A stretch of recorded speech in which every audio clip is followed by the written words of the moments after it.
very wonderful evening to you and welcome to your program, my program, Touch on ITV. I am Neka Anisha. Can we meet you formally by introduction? Yes, I am known as Col AZ Ahmed, retired, the Co-Marshal and Chief Executive Officer, Kaduna State Traffic Law Enforcement Authority. CESELA is all our traffic management system and the smart traffic management system in Kaduna. What we mean by that is to actually manage the way commuters operate on Kaduna roads within the township and to make them have easy socio-economic activities within the state. In terms of revenue generation, but we are trying as much as possible to de-emphasize the issue of revenue generation.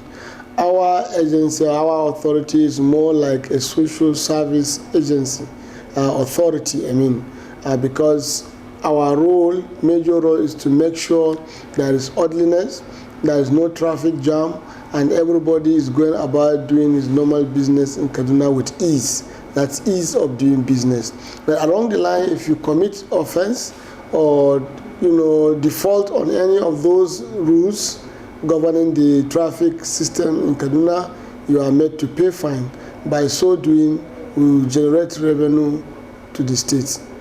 What is the synergy between CESELA and Road?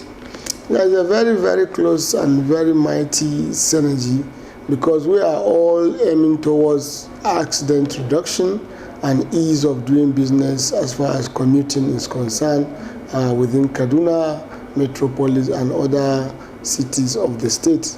Theirs is to ensure there is, as you hear their name, Federal Road Safety Corps.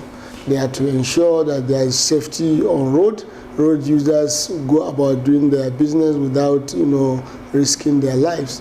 And the same thing we do here to make sure that road users enjoy using the roads around without, having unnecessarily stressing themselves. At the same time, to be the local set of human beings to have found ourselves working for the people of Kaduna State.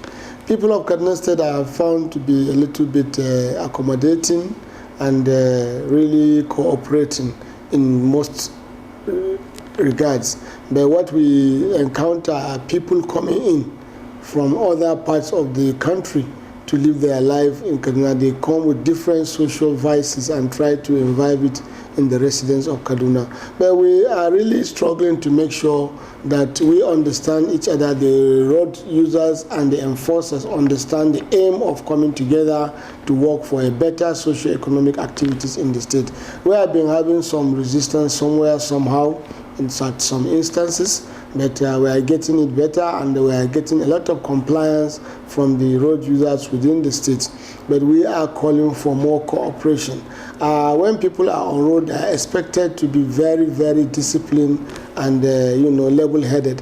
Don't be on road because you are a senior government official or member of one big establishment, or you're a lawmaker or whatever. You come on road and start arrogating all kind of things on roads. That is not being a good Samaritan or good part of indigenship. You are expected to show example. You lead by example. All senior government officials and lawmakers and what have you, all people that are highly placed in society are supposed to be, leaders by example. If you are on the road and you are stopped or flagged by an operator, all you need to do is to, no matter how committed you might be, just give him that few minutes to understand what it is for your own safety. It's for your own progress. It's for your own achievement. Why don't you listen to him? Your money is being used to pay him to stand on the road under rain, sun, and cold, just to make sure the right thing is being done. So why do you come and meet such people, and then the next thing is to start abusing and insulting them? Anytime you behave well on road, the operators will also respond same way. Whichever way you behave to them, the same way. They are human beings like you. They will behave the same way to you. If you are arrogant about it and you are so bully, of course, they have their own means of responding as far far as human beings' attitude are concerned. But if you are very disciplined, respectful, and obedient, of course, they are also same as you do, because they are even trained to handle such matters. So we are calling on road users and commuters to please have patience. Very soon, if we are able to transit from manual law enforcement to e-based, we might even find it difficult to even encounter or come across enforcers on road, because the system would have transit to a very, very unique level that you might not even see any operator, unless if you committed a crime or have a very serious accident, fatal accident, or what have you, that will require them to be there to assist and save your life, or else everything will be done electronically. And if it is billing, if you commit an offense, you beat traffic, whatever you do, we are transiting to that level in Kaduna State as far as traffic management is concerned. That's what we call smart traffic management system. That is what we are trying to transit from where we are to where we want to be. E-enforcement will be the way. So by so doing, you will hardly have come into contact with the law enforcer. So those that are complaining of the attitude of the law enforcer, you may not even find him, unless if you are in serious disarray, you will be there to see what you can do to assist your life, to survive and continue living a better socio-economic life in Kaduna. Okay, so the movement of vehicles, because I was once a victim in Kaduna State. A taxi driver ran away with my bag. How do you manage this kind of business, like in time of registration?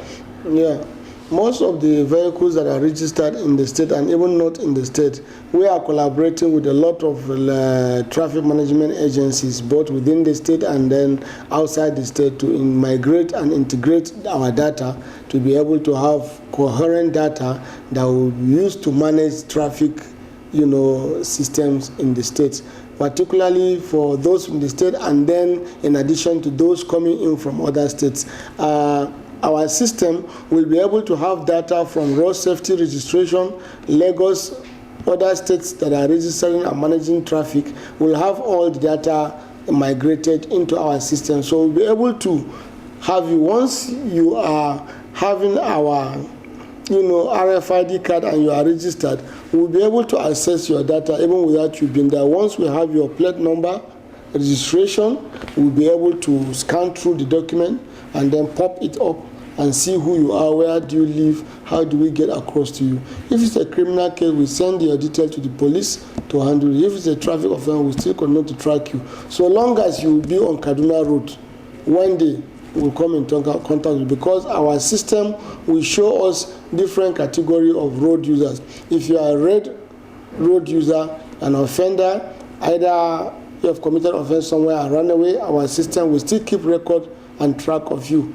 Anywhere you are seen, it will show red, that this man has committed an offense, or his vehicle particular has expired, or his driver license expired. We'll be able to know and then flag you and tell you what you're supposed to do and the fines you are supposed to pay. And then if you are an orange one, then you are under warning for a particular offense. If you are a green road user, of course, you are free to keep going on doing your business unhampered, without being hampered within the states. So that, by so doing, we'll be able to categorize the road users, manage them as they come along. As I'm saying, there is no hiding place. So long as what the NCC is doing now, trying to make the phone number as a unique entity, we'll be able to have, when you go to register, of course, you give your phone number, you give other details, national identification number, NIN, and what have you. All those details are being integrated. So whichever one comes to us, we'll be able to track who is that person, what has he done, when, where, and then how we'll be able to handle him. As time goes on, we are still reviewing how we'll manage people, that offenses should not go only unpunished. Paying fine is not enough. We'll keep track and record of your level of commitment. If you are a regular offender, it will be reducing your capacity to be on road. that shows that you don't have the capacity to comply with the rules and regulations on the road. That will, at the end of the day, deny you from having the privilege to drive on the Kaduna roads. As time goes on, we'll get there. Okay. December is very close, around the corner, which is almost a festive period. There are people move anyhow. What would be your call to road users? Our call to road users before now and always is that people should be cautious enough whenever they are out of their houses, particularly on roads with their vehicles, motorcycle and what have you, to be very, very careful. Adhere strictly to the normal rules and regulations of traffic, and then so that we will be able to help them drive safely, and there is no need to be anxious while on road. Other road users are there. If everybody is anxious on road and then lack the capacity to have patience on road, everybody will run into one another. So what we are saying, whenever you leave your house, if you are supposed to get a place by 8 o'clock, and you know that the traffic system might be demanding on you to spend an hour or two, why don't you leave your house as early as 6 so that you can help us manage the movement from where you are to where you want to go within 2 hours. No matter what, when you get there early enough, it's not going to be an offense. Rather than coming out shortly in less than 30 minutes, you want to cover a distance that ought to have been covered in 1 hour. Those are the kind of things that are always creating problems. People are not managing their time. Anytime you want to go out, you want to attend a function, and they say the function is 8 o'clock or 9 o'clock, why don't you leave enough time? Drive gently, move there, park, enjoy yourself even before the activity began. But you see people who wait until when it is about 5-10 minutes, they want to rush. You want everybody to leave the road for you to get you where you want to go to. It's not possible. So at the end of the day, with that lack of patience, you will see yourself creating difficulties on the use of roads. So we are advising people that during the period of festivity, particularly the Ember month, where we have Christmas by the corner, people are advised to please exercise patience in everything they do so that they can live many more years to come. If you don't, then you have only these few days to live, and that's all for you. There's no spare life anywhere, anytime. So you must exercise patience and then drive within the limit of the law. Always be a law-abiding indigene, and you'll enjoy living a very good life within the state. Thank you very much, sir. Thank you. On your screen, this is where we will end it today. I am Nneka Anishebe. Thanks for watching and enjoy your day.